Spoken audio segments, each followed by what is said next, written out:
ഇന്നത്തെ വചനചിന്ത താങ്കൾക്ക് വേണ്ടി സംസാരിക്കുന്ന ദൈവം.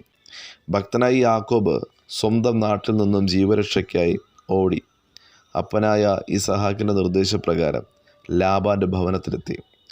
7 വർഷം അടിമയായി ജോലി ചെയ്തു. പകരം റാഹേലിനെ കൊടുക്കണമെന്ന് ലാബാൻ പറഞ്ഞുവെങ്കിലും ലാബാൻ യാക്കോബിന് ലേയെ നൽകി. വീണ്ടും 7 വർഷം റാഹേലിന് വേണ്ടി കഠിനാധ്വാനം ചെയ്തു. വീണ്ടും 7 വർഷം മൃഗസമ്പത്തിനു വേണ്ടി അധ്വാനിച്ചു. നീണ്ട 21 വർഷം ഭക്തനായി യാക്കോബ് കഷ്ടത അനുഭവിച്ചു. എന്നാൽ 20-ാമത്തെ വർഷം കഴിഞ്ഞ് 21-ാമത്തെ വർഷത്തിലേക്ക് പോകുമ്പോൾ ദൈവം ഭക്തനായി യാക്കോബിനോട് സംസാരിച്ചു. ദൈവിക ഇടപെടലുകൾ സംഭവിച്ച ഭക്തനായി യാക്കോബ് ലാബാൻ്റെ ഭവനം വിടുവാൻ തീരുമാനിച്ചു. ദൈവിക ഇടപെടലുകൾ സംഭവിക്കാതെ ലാബാൻ്റെ ഭവനം വിടുവാൻ കഴിയുകയില്ല. എന്നാൽ ദൈവിക ഇടപെടലുകൾ സംഭവിച്ചപ്പോൾ യാക്കോബ് ലാബാൻ്റെ ഭവനത്തിൽ നിന്നും പുറപ്പെട്ടു. ഇനി ദാസനായിരിക്കുവാൻ കഴിയുകയില്ല. യാക്കോബിൻ്റെ മേലുള്ള വാഗ്ദത്തം വലുതാണ്. യാക്കോബിൻ്റെ അകത്തു കിടക്കുന്ന വാഗ്ദത്തം എന്നത് യജമാനൻ എന്നതാണ്. വചനം ശ്രവിക്കുന്ന താങ്കൾക്ക് വേണ്ടി സംസാരിക്കുന്ന ദൈവമുണ്ട്. താങ്കളെ അറിയുന്ന ദൈവമുണ്ട്.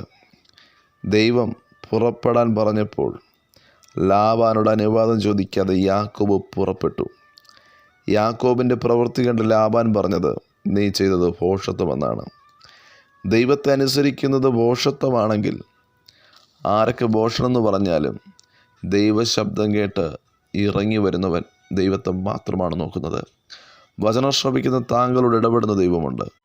താങ്കൾക്ക് വേണ്ടി സംസാരിക്കുന്ന താങ്കളെ സഹായിക്കുന്ന ദൈവമുണ്ട്. ഭക്തനായ നോഹയുടെ ജീവിതത്തിൽ ഭക്തനായ നോഹ ദൈവശബ്ദം കേട്ട് പെട്ടകമടിച്ചപ്പോൾ ലോകം മുഴുവൻ വിളിച്ചു പറഞ്ഞു നോഹ ഒരു മണ്ടനാണെന്ന്. മഴ പെയ്യാതിരിക്കുന്ന ആ സമയം, പ്രളയം കണ്ടിട്ടില്ലാത്ത ആ മേഖലകളിൽ ദൈവം പറഞ്ഞ വാക്ക് മാത്രം വിശ്വസിച്ച് ഭക്തനായ നോഹ സംശയിക്കാതെ ദൈവം പറഞ്ഞതനുസരിച്ച് പെട്ടകമടിച്ച് പൂർത്തീകരിച്ചു. ലോകം മുഴുവൻ കളിയാക്കിയിട്ടും ലോകം മുഴുവൻ ഭോഷണമെന്ന് വിളിച്ചു പറഞ്ഞിട്ടും ദൈവശബ്ദം കേട്ട് ഭക്തനായ നോഹ അനുസരിക്കുവാൻ തയ്യാറായി. അതിനാൽ നോഹയും കുടുംബത്തെയും ദൈവം രക്ഷിച്ചു. പെട്ടകത്തിൻ്റെ വാതിൽ ദൈവം അടച്ചു.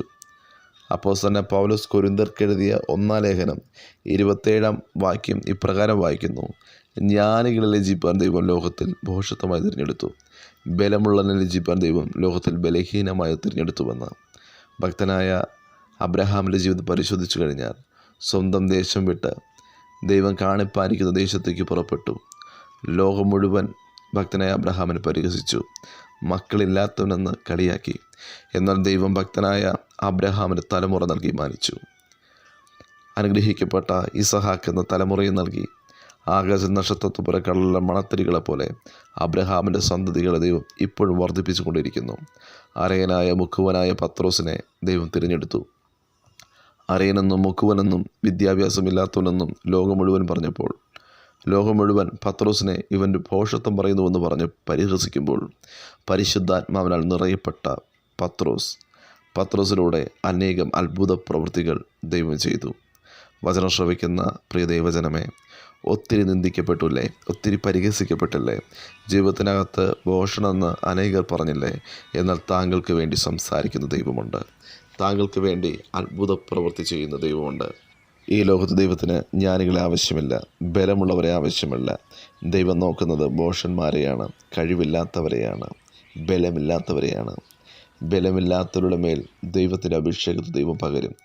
ബലഹീനതയിൽ കവിഞ്ഞൊഴുകുന്ന ദൈവശക്തി പകർന്ന് താങ്കൾക്ക് വേണ്ടി സംസാരിക്കുന്ന, താങ്കൾക്ക് വേണ്ടി കരുതുന്ന ദൈവത്തിൽ പൂർണ്ണമായി ആശ്രയിച്ച് മുന്നോട്ട് ജീവിപ്പാൻ വചനം ശ്രവിക്കുന്ന ഏവരും കർത്താവ് കൃപയും അധികാരവും നൽകുമാറാകട്ടെ. God bless you. Amen.